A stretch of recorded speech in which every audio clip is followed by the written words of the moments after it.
Selanjutnya dipandu Yang Mulia Pak Wakil ya, Prof. Saldi, mohon dipandu. Tes. Silakan dilanjutkan. Mohon izin melanjutkan Yang Mulia Majelis Hakim. Perihal putusan Mahkamah Konstitusi nomor 90 garing PUU strip 21 Romawi garing 2023 untuk selanjutnya akan kami sebut dengan putusan MK nomor 90. Pemohon mendalilkan bahwa adanya intervensi. Dilanjutkan ke dalil pelanggaran prosedur saja di halaman 56. Baik. Kalau putusan 90 sudah clear ya. Baik, sudah dianggap ulang-ulang maksudnya. Baik Yang Mulia, dianggap telah dibacakan. Kemudian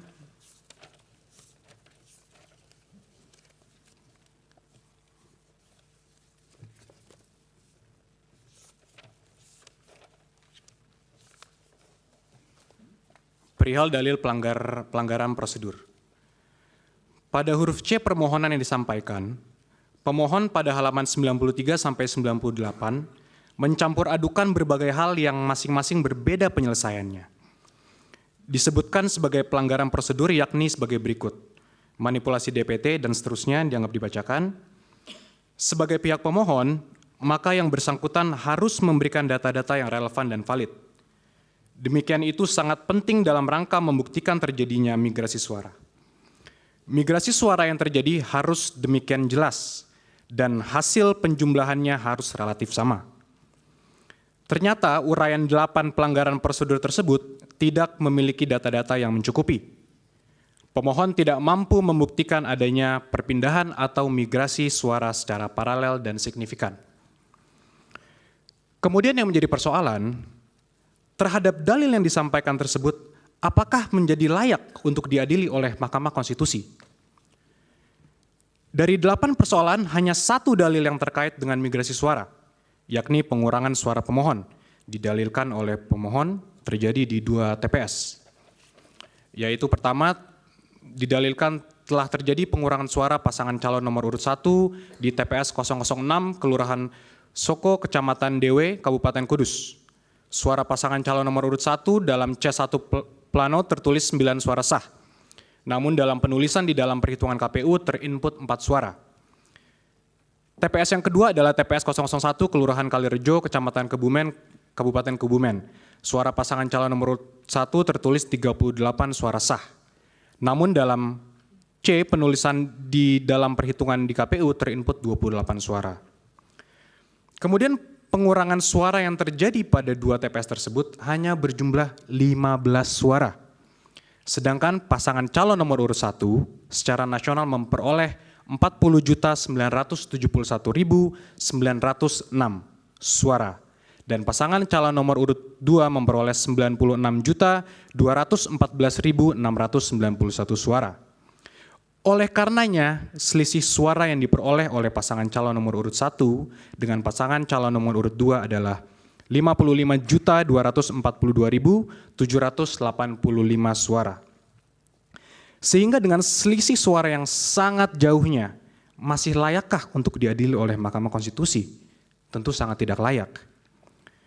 Kemudian dalam hal rekapitulasi penghitungan perolehan suara secara nasional, Pasal 407 ayat 1 Undang-Undang Pemilu menyebutkan, dianggap dibacakan, peserta pemilu dimaksud adalah partai politik untuk pemilu anggota DPRD provinsi, anggota DPRD kabupaten kota, perseorangan untuk pemilu anggota DPD, dan pasangan calon yang diusulkan oleh partai politik atau gabungan partai politik untuk pemilu presiden dan wakil presiden.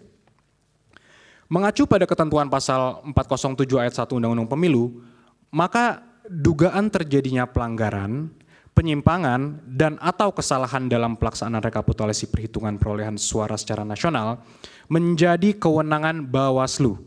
Dengan demikian terhadap dugaan terjadinya pelanggaran, penyimpangan, dan atau kesalahan dalam pelaksanaan rekapitulasi perhitungan perolehan suara, kalaupun benar ada quod non, harus diselesaikan hanya, sekali lagi, hanya oleh Bawaslu, bukan oleh Mahkamah Konstitusi.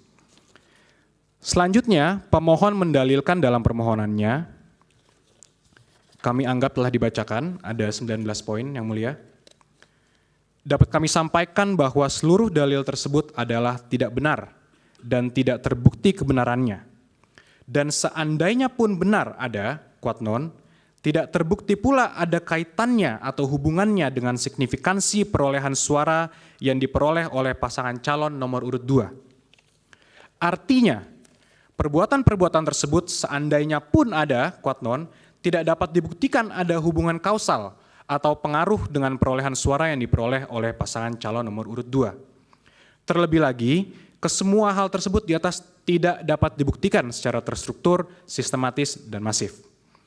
Dalil-dalil permohonan tersebut di atas hanyalah merupakan tuduhan-tuduhan yang tidak berdasar dengan menggunakan narasi-narasi yang di dalamnya terkandung diksi-diksi curang dan menyesatkan, semata-mata hanya untuk menggiring opini dengan tujuan mendegradasi terpilihnya pasangan calon nomor urut 2. Tuduhan-tuduhan tersebut adalah tuduhan yang sangat menyakitkan karena telah menafikkan hak mayoritas rakyat Indonesia untuk menentukan pilihannya memilih pasangan Prabowo Gibran, yang begitu dicintai dan diharapkan oleh mayoritas rakyat Indonesia sebagai Presiden dan Wakil Presiden Indonesia.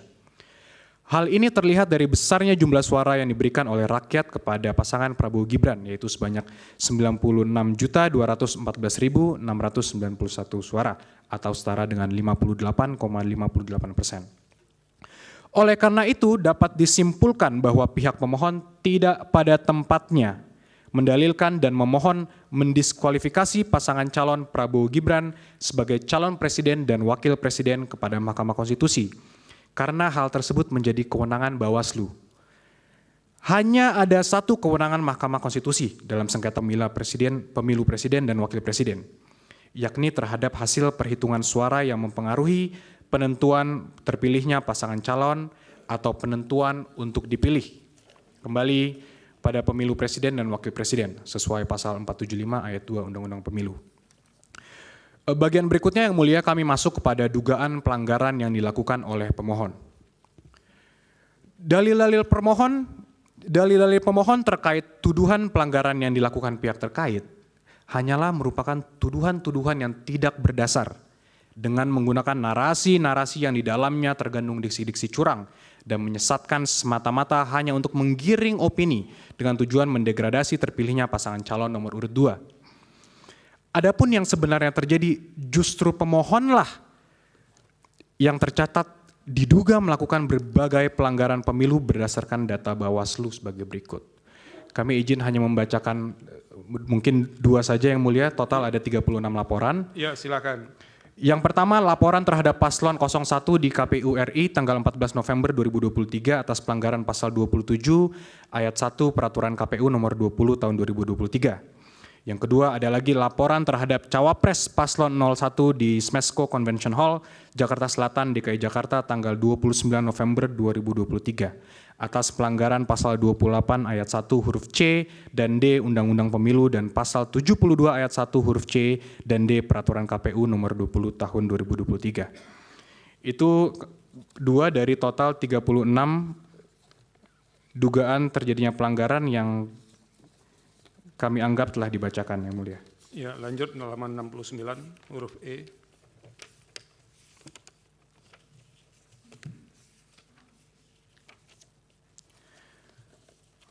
Poin berikutnya yang akan kami sampaikan adalah poin E, tidak ada intervensi penguasa atas kemenangan pihak terkait.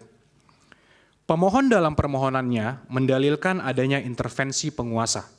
Dalam hal ini presiden, para menteri, PJ kepala daerah, aparatur negara, kepala desa, untuk memenangkan pihak terkait dalam kontestasi pemilihan presiden dan wakil presiden 2024. Dalil pemohon tersebut selain mengada-ngada dan menyesatkan, juga menafikan semua usaha, strategi, kerja keras partai politik pengusung, kelompok relawan, dan tim pemenangan di pusat maupun daerah dalam memperjuangkan kemenangan pihak terkait pada pemilihan presiden dan wakil presiden tahun 2024.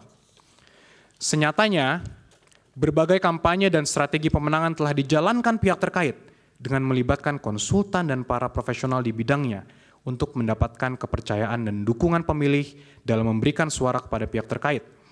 Salah satunya merebut perhatian dan kepercayaan kaum milenial, yaitu 33,6% suara pemilih dan juga pemilih Gen Z, yaitu 22,85% dari suara pemilih.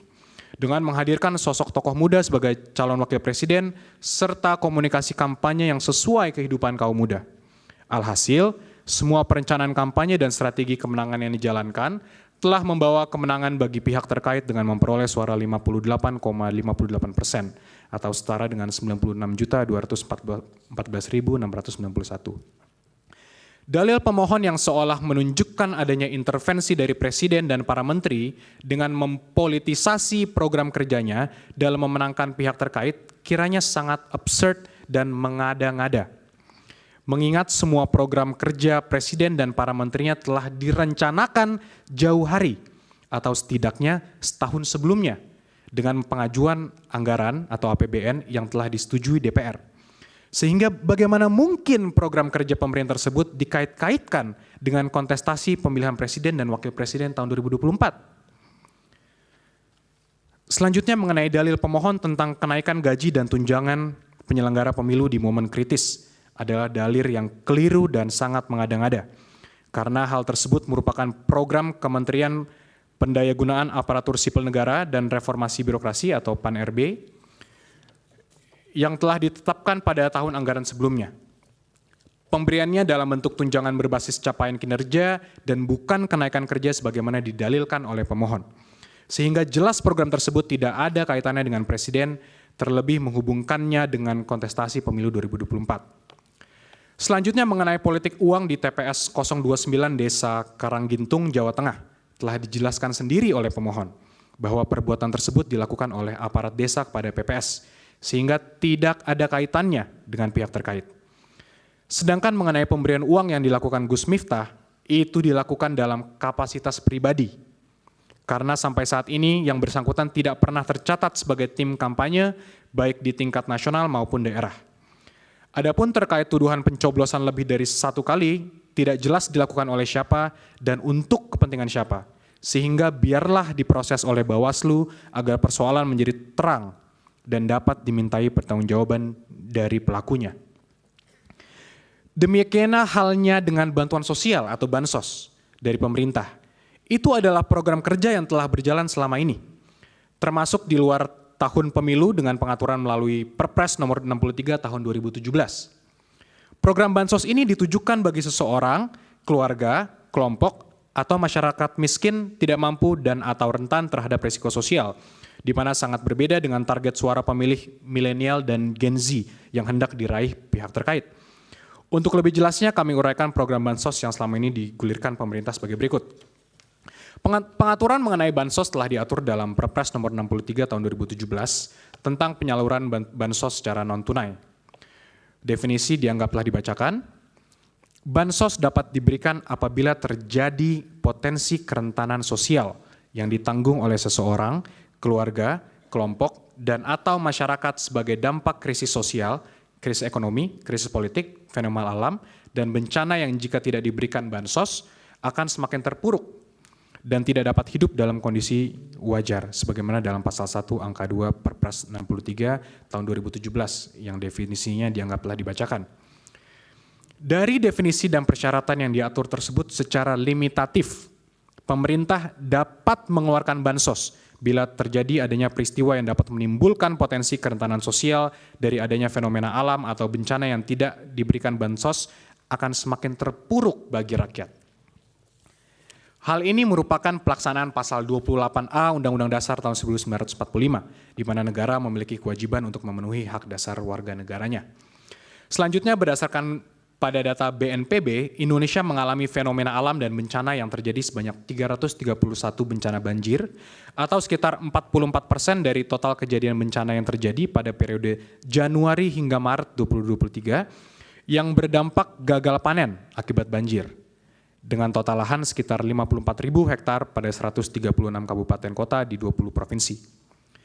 Dengan adanya fenomena alam atau banjir yang terjadi di 136 kabupaten kota pada 20 provinsi, maka akan berdampak pada keberlangsungan hidup rakyat yang berdampak gagalnya panen akibat banjir. Presiden sebagai pemimpin tertinggi haruslah sensitif dan prihatin untuk secara tepat dan tegas untuk mengeluarkan kebijakan dalam bentuk bantuan sosial kepada rakyatnya. Oleh karena itu, Presiden diberikan kewenangan oleh undang-undang untuk melakukan perubahan APBN sebagaimana dalam pasal 20 ayat 1 huruf F Undang-Undang APBN tahun 2024. Berdasarkan aturan hukum tersebut, pasal 20 Undang-Undang APBN tersebut, Presiden dapat melakukan perubahan anggaran belanja negara terkait adanya penanggulangan bencana, sehingga tindakan Presiden Jokowi telah sesuai hukum dengan melakukan perubahan anggaran belanja negara dikarenakan adanya bencana banjir yang berdampak pada gagalnya panen yang terjadi pada 54.000 hektar lahan pertanian dan akan mengancam keberlangsungan hidup rakyat Indonesia. Dalil permohonan pemohon yang mempermasalahkan penggunaan bansos untuk pemenangan pihak terkait yang dilakukan Presiden Jokowi seharusnya menggunakan instrumen-instrumen hukum terkait kepemiluan. Sejak berlakunya Undang-Undang Nomor 7 Tahun 2017 tentang Pemilu, telah ada pembagian kewenangan dalam rezim kepemiluan. Jenis pelanggaran administrasi pemilu dan sengketa proses pemilu yang merupakan kewenangan dari Bawaslu, pelanggaran pidana pemilu merupakan kewenangan Gakumdu, dan sebuah lembaga yang memeriksa dan mengadili pelanggaran etik penyelenggara pemilu melalui DKPP. Serta perselisihan hasil pemilu merupakan kewenangan dari Mahkamah Konstitusi. Bila berkaca pada pembagian kewenangan dalam rezim kepemiluan dihubungkan dengan dalil permohonan pemohon tersebut, maka dalil tersebut dapat dikategorikan sebagai pelanggaran pemilu bila hal tersebut terbukti sebagai pelanggaran pemilu. Hal ini berdasarkan pada pasal 283 ayat 1 Undang-Undang Pemilu yang dianggap telah dibacakan. Dari uraian di atas, pelanggaran pemilu dapat dilihat dari definisinya dalam pasal 1 angka 31 per Bawaslu nomor 8 2022 dianggap telah dibacakan. Sehingga bila pemohon yang mendalilkan adanya pelanggaran pemilu, maka pemohon dapat melaporkan pelanggaran tersebut kepada Bawaslu untuk dapat mengkualifisir apakah sebagai pelanggaran pemilu atau pidana pemilu. Berdasarkan hasil kualifisir tersebut, Bawaslu akan mendistribusikan kasus sengketa pemilu ke Dewan Kehormatan Penyelenggara Pemilu, KPU, Peradilan Umum, ataukah Peradilan Tata Usaha Negara. Pemohon secara kasat mata telah mencampur adukan antara pelanggaran pemilu dengan perselisihan hasil pemilu. Dengan catatan, itu pun kalau pelanggaran pemilu yang didalilkan dapat dibuktikan secara sah dan meyakinkan. Tapi senyatanya dari pemohon belum ada satupun yang mengajukan laporan ke Bawaslu terkait adanya dugaan pelanggaran pemilu yang dilakukan Presiden yang memberikan bantuan sosial kepada rakyat akibat adanya peristiwa fenomena alam atau banjir yang terjadi di 136 kabupaten kota pada 20 provinsi. Dilanjut ke huruf L, halaman 76, kesimpulan semuanya itu. Baik, Yang Mulia. Maka berdasarkan peraturan perundang-undangan yang telah diuraikan di atas, terkait adanya program penggunaan bansos oleh Presiden telah sesuai dengan peraturan perundang-undangan, yaitu berdasarkan pasal 20 ayat 1 huruf F Undang-Undang APBN tahun 2024, Jungto Perpres 63 tahun 2017, serta didukung dengan adanya peristiwa fenomena alam atau bencana banjir yang terjadi di 136 kabupaten kota pada 20 provinsi dari 331 bencana banjir atau sekitar 44% dari total kejadian bencana yang terjadi pada periode Januari hingga Maret 2023 yang berdampak gagal panen akibat banjir berdasarkan data BNPB. Sebagaimana telah kami singgung pada bagian pendahuluan, program Bansos merupakan amanat konstitusi yang bertujuan untuk sebesar-besarnya kemakmuran rakyat, yang mana sepanjang program Bansos dimaksud kemudian secara normatif telah dimasukkan ke dalam kerangka APBN yang dibahas dan disepakati bersama antara pemerintah, DPR RI, maka hal-hal lebih lanjut dan teknis dalam penyalurannya ialah menjadi open legal policy dari pemerintah. Dalil pemohon yang menyatakan Presiden melakukan 16 kali kunjungan selama 4 bulan pada kantong-kantong suara rendah Prabowo di tahun 2014 dan 2019 kiranya mengada-ngada dan menyesatkan publik. Adapun sebagaimana pemberitaan di berbagai media, kunjungan Presiden dan menterinya dalam kurun waktu tersebut berkaitan dengan penyaluran bansos terhadap masyarakat berdampak banjir dan fenomena El Nino yang terjadi di daerah tersebut, yang diantaranya berdampak gagal panen dan sebagainya. Wilayah kunjungan tersebut bukanlah kantong-kantong suara rendah Prabowo di tahun 2014 dan 2019. Sehingga Dalil yang dikemukakan pemohon jelas mengada-ngada dan ilusoir semata. Demikian juga dalil pemohon yang menyatakan pengangkatan PJ kepala daerah secara masif untuk mengarahkan pilihan kepada pihak terkait kiranya sangat mengada-ngada dan tidak relevan. Karena pengangkatan PJ kepala daerah tersebut dalam rangka pelaksanaan pilkada serentak yang telah dipersiapkan jauh hari dengan persetujuan DPR. Justru sebaliknya, dari beberapa dokumen terbukti bahwa beberapa orang PJ kepala daerah yang telah memberikan dukungan kepada pasangan calon presiden dan wakil presiden nomor urut 1 maupun pasangan calon presiden dan wakil presiden nomor urut 3 dengan uraian sebagai berikut. Pertama, adanya fakta integritas yang ditantangani oleh PJ Bupati Sorong untuk memenangkan paslon nomor urut 3 dalam kontestasi pemilihan umum presiden tahun 2024. Kasus penggeledahan PJ Bupati Sorong oleh KPK di rumah dinas PJ Bupati Sorong menemukan fakta integritas PJ Bupati Sorong yang diwajibkan mendukung pasangan Ganjar Mahfud. Kemudian adanya keterlibatan BIN sebagaimana beredarnya video pencoblosan surat suara di luar waktu pemilihan yang terjadi di PPLN Kuala Lumpur dan persoalan DPT di Kuala Lumpur yang diduga melibatkan unsur-unsur dari BIN. Waktunya tinggal 7 menit ya. Baik, Yang Mulia. Kemudian satu lagi kami berikan contoh, keterlibatan PJ Bupati Kampar yang bersikap tidak netral dan mendukung serta memenangkan pasangan calon presiden dan wakil presiden nomor urut 1 dengan cara meminta melibatkan para kepala desa di wilayah Kampar untuk memilih pasangan calon presiden wakil presiden nomor urut 1 serta memilih calon legislatif dari partai pendukung pasangan calon presiden dan wakil presiden nomor urut 1. Dan kemudian PJ Bupati Kabupaten Kampar telah dicopot oleh Menteri Dalam Negeri sebagaimana surat keputusan Menteri Dalam Negeri nomor 100.2.1.3 strip 6598 tahun 2023 tentang pemberhentian dan pengangkatan pejabat Bupati Kampar. Selebihnya kami anggap telah dibacakan, Yang Mulia. Dan selanjutnya dalil pemohon yang menyatakan Presiden melanggar TAP MPR Romawi 9 garing MPR garing 1998 dan sejumlah peraturan lainnya terkait larangan nepotisme kiranya tidak tepat karena yang dimaksud nepotisme bila mana pejabat mengangkat anak atau saudaranya secara appointed.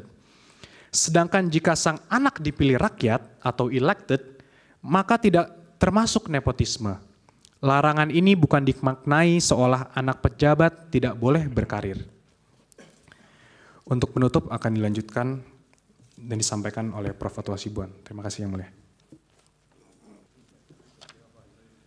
Mohon izin Yang Mulia, mohon klarifikasi selanjutnya dilanjutkan oleh saya, Yuri Kemal Fadlullah. Kami lanjutkan pada bagian dalam eksepsi poin A, Mahkamah tidak berwenang untuk memeriksa dan memutus sengketa di luar hasil penghitungan suara. Sebagaimana kita maklum. Bisa nggak itu diringkas saja, karena itu kan secara substansi sama dengan keterangan sebelumnya. Kita anggap itu sudah dibacakan. Baik Yang Mulia, kami langsung masuk kepada bagian kedua, eksepsi mengenai kompetisi. Mohon maaf. Permohonan kabur, halaman 31. Eksepsi, ya, permohonan tidak jelas obskur libel karena terdapat perbedaan yang sangat esensial dan inkonsisten dalam konstruksi posita dan petitum permohonannya. Sebagaimana telah panjang lebar kami uraikan di atas bahwa pada dasarnya Undang-Undang 45 telah secara tegas memberikan kewenangan kepada MK untuk memutus perselisihan tentang hasil pemilu. Selain daripada itu, merujuk kepada norma pasal 22E ayat 6 UUD 45 menyebutkan bahwasanya ketentuan lebih lanjut tentang pemilu diatur dengan undang-undang. Adapun undang-undang yang dimaksud adalah undang-undang pemilu. Kendati demikian, perlu harusnya digarisbawahi bahwa keberatan sebagaimana pasal 475 ayat 1 Undang-Undang Pemilu ada terdapat frasa hanya, yakni hanya terbatas pada hasil penghitungan suara yang memengaruhi penentuan terpilihnya paslon atau penentuan untuk dipilih kembali pada pemilu presiden dan wakil presiden. Bahwa sejalan dan senantiasa berpedoman kepada norma-norma yang berkenaan dengan kewenangan MK sebagaimana disebutkan di atas, kemudian melalui PMK nomor 4 tahun 2023, MK telah memberikan pedoman bagi tiap-tiap pasangan calon presiden dan wakil presiden yang merasa berkeberatan dengan jumlah hasil suara sah yang ditetapkan oleh KPU RI untuk dapat mengajukan suatu permohonan pembatalan atas penetapan hasil penghitungan perolehan suara oleh KPU RI dengan menggunakan formalitas dan sistematikanya yang ditentukan secara spesifik. Untuk selanjutnya tidak kami lanjutkan karena memang kami mengutip pasal 8 PMK nomor 4 nomor tahun 2023.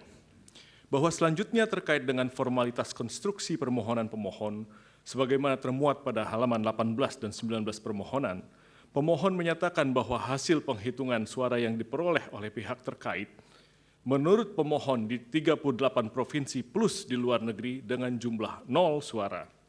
Kesalahan perhitungan demikian didalilkan oleh pemohon dengan narasi-narasi adanya pelanggaran TSM berupa nepotisme dan pelanggaran prosedur yang merusak integrasi Pilpres 2024 dan merupakan pelanggaran terhadap asas-asas dalam pelaksanaan pemilu sehingga suara pihak terkait menjadi 0. Bahwa bila mana kemudian mencermati dan merujuk pada bagian petitum dalam permohonannya, pemohon bukan memintakan kepada majelis hakim untuk menyatakan perhitungan sebagaimana yang benar menurut pemohon, akan tapi konstruksi petitum yang dilimitasi oleh PMK nomor 4. Akan tapi pemohon justru memohonkan kepada MK untuk mendiskualifikasi pihak terkait dan memerintahkan kepada termohon untuk melakukan pemungutan suara ulang. Sebagaimana permohonan petitumnya tidak kami sampaikan. Merujuk pada petitum yang diajukan pemohon di atas, setidaknya ada 2 hal yang hendak pihak terkait tanggapi. Yang pertama, kembali merujuk kepada pasal 8 ayat 6 PMK nomor huruf B PMK nomor 4 tahun 2023, pemohon memang di dalam posita permohonannya telah menyampaikan klaim hasil perhitungan perolehan suara menurut pemohon. Akan tetapi kemudian pemohon tidak meminta penetapan klaim tersebut di dalam petitumnya. Dengan demikian telah menjadi jelas dan terang bahwa permohonan yang diajukan oleh pemohon merupakan permohonan yang tidak selaras dan oleh karenanya menyebabkan permohonan menjadi obskur. Kedua, terdapat kerancuan dan kekacauan jalan pikiran serta redaksional di dalam petitum butir 3 permohonan. Pemohon meminta mendiskualifikasi pihak terkait dalam keputusan KPU nomor 1632 tentang penetapan paslon presiden dan wakil presiden tahun 2024 dan seterusnya. Sebagaimana yang kita ketahui bahwa 2 keputusan KPU RI itu tidak terkategorikan sebagai suatu ketetapan yang masuk dalam ranah penghitungan hasil pemilihan umum. Apabila 2 keputusan KPU RI tersebut hendak dibatalkan oleh pemohon, maka hal tersebut masuk ke dalam kategori sengketa proses pemilu. Dan hukum telah mengatur mekanisme penyelesaiannya melalui Bawaslu sebagaimana pasal 466 sampai pasal 469 Undang-Undang Pemilu. Apabila putusan Bawaslu tersebut tidak diterima oleh pemohon, maka upaya hukum yang dapat dilakukan adalah dengan mengajukan gugatan pengadilan tun sebagaimana diatur pasal 470 sampai dengan pasal 472 Undang-Undang Pemilu. Bahwa berdasarkan uraian dan argumentasi yuridis di atas, pemohon tidak dapat memberikan pertimbangan yang konkret kepada Majelis Hakim Konstitusi yang mulia, sebagaimana marwah dari sengketa perselisihan hasil pemilihan umum. Oleh karenanya telah cukup alasan bagi yang mulia Majelis Hakim Konstitusi untuk menyatakan permohonan yang diajukan oleh pemohon merupakan permohonan yang tidak jelas, obscure libel, sehingga beralasan hukum bagi Mahkamah Konstitusi untuk menyatakan permohonan pemohon tidak dapat diterima. Selanjutnya di dalam pokok permohonan, bahwa bila pihak terkait menolak seluruh dalil-dalil yang disampaikan oleh pemohon di dalam permohonannya, bahwa pihak terkait menolak seluruh dalil-dalil yang disampaikan, kecuali dinyatakan sebaliknya di dalam keterangan pihak terkait ini. Karena pada prinsipnya dalil-dalil permohonan pemohon dalam pokok perkara ini semata-mata bersifat asumtif. Tidak disertai alat bukti yang sah dan tidak pula dapat terukur secara pasti, bahkan cenderung tidak sama sekali membuktikan hal-hal yang berkaitan dengan bagaimana dan sebesar apa dampaknya terhadap perolehan hasil jumlah suara sah pada pemilihan umum presiden dan wakil presiden Republik Indonesia tahun 2024. Perlu juga pihak terkait sampaikan sebelum memberikan tanggapan secara spesifik mengenai akumulasi dalil-dalil dan argumentasi pemohon, bahwa Mahkamah Konstitusi sebagai lembaga peradilan yang independen dan imparsial tentunya harus membatasi diri dalam hal mengadili perkara-perkara yang bersifat politis atau seperti halnya dalam konteks perselisihan hasil pemilu ini. agar tidak menjadi objek politisasi dari cabang kekuasaan lainnya ataupun pihak-pihak lainnya. Namun mengingat fenomena judicialization of politics merupakan sesuatu yang tidak dapat dihindari saat ini oleh Mahkamah Konstitusi, maka menjadi suatu hal yang penting dan utama bagi Mahkamah Konstitusi untuk mengedepankan prinsip pembatasan diri atau judicial restraint dalam memutus perkara perselisihan hasil pemilu agar nantinya Mahkamah Konstitusi tidak menjadi objek politisasi. Selanjutnya, untuk menghindari adanya pengulangan, dapat kami sampaikan bahwa hal-hal yang telah disampaikan pada bagian pendahuluan dan eksepsi secara mutatis mutandis merupakan bagian yang tidak terpisahkan. Poin A, tanggapan atas persandingan perolehan suara menurut pemohon. Bahwa dalam halaman 16 sampai dengan 19 permohonan, pemohon menyampaikan persandingan perolehan suara menurut pemohon berdasarkan SK KPU 360 dan Berita Acara KPU RI nomor 218 tanggal 20 Maret 2024. Bahwa berdasarkan keputusan termohon dan SK 360 tersebut, perolehan masing-masing pasangan calon yang nomor urut 1 sejumlah 40.971.906 suara, pasangan calon nomor urut 2 96.214.691, pasangan calon nomor urut 3 27.040.878, sehingga total suara sah adalah 164.227.475.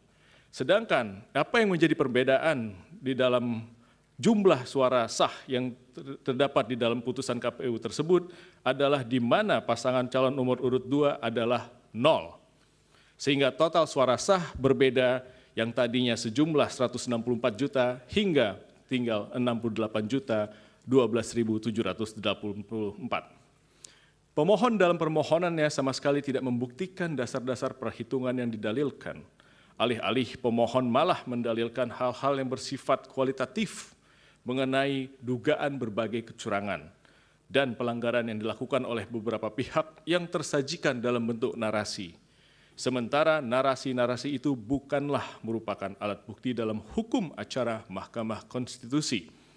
Pemohon wajib menguraikan secara jelas, spesifik, dan gamblang, baik siapa yang melakukan, apa yang dilakukan, di mana dilakukannya, bagaimana melakukannya, mengapa dilakukan, dan inisiatif siapa yang melakukan dugaan kecurangan dan pelanggaran itu terjadi. Terlebih dalil-dalil pemohon tersebut tidaklah sesuai dengan pedoman yang telah ditetapkan oleh MK berdasarkan PMK 4 tahun 2023. Pemohon mendalilkan bahwasannya kesalahan perhitungan yang menimbulkan selisih suara terjadi karena adanya pelanggaran yang bersifat TSM dan pelanggaran prosedur pemilihan umum. Namun pemohon gagal dalam membuktikan baik secara kuantitatif dan juga bagaimana narasi-narasi utopis yang dibentuknya terkait dengan tatanan ideal konsepsi dan pengaturan sistem pemilu dapat secara merta dan cuma-cuma menganulir 96.214.691 suara pemilih pihak terkait yang melalui serangkaian proses pemilu yang sudah dinyatakan sebagai suara sah. Bahwa sejatinya dalam membuktikan dalil argumentasi kuantitatif mengenai angka-angka perolehan dalam hal perkara PHU Presiden dan Wakil Presiden, pemohon wajib membuktikan secara by data apakah terjadi kecurangan, penggelembungan, atau pengurangan suara dari pemohon itu sendiri. Namun demikian, dalil argumentasi yang diajukan pemohon yang justru setuju terhadap perolehan suara pemohon sendiri berdasarkan rekapitulasi final termohon membuktikan bahwa sesungguhnya pemohon sendiri tidak mampu untuk membuktikan adanya kesalahan hitung, penggelumbungan, ataupun pembuktian kuantitatif terhadap hasil perolehan suara yang telah ditetapkan oleh termohon. Justru kemudian dengan ketidakmampuannya membuktikan adanya perbedaan perolehan suara secara merta-merta dan menganulir suara total pihak terkait. Tidak ada satu alat bukti pun yang bersifat kuantitatif yang diajukan oleh pemohon untuk membuktikan bahwa perolehan suara dari pihak terkait adalah 0. Dan yang lebih esensial adalah tidak ada salah satu bukti pun yang diajukan berupa rekomendasi dan atau putusan dari Bawaslu RI maupun putusan pengadilan yang telah berkekuatan hukum tetap yang menyatakan atau setidaknya menjadi dasar bahwa pihak terkait terdiskualifikasi. Selanjutnya mohon izin Yang Mulia, bagian selanjutnya disampaikan oleh rekan kami Pak Dr. Fahri Bahmid. Terima kasih. Silakan.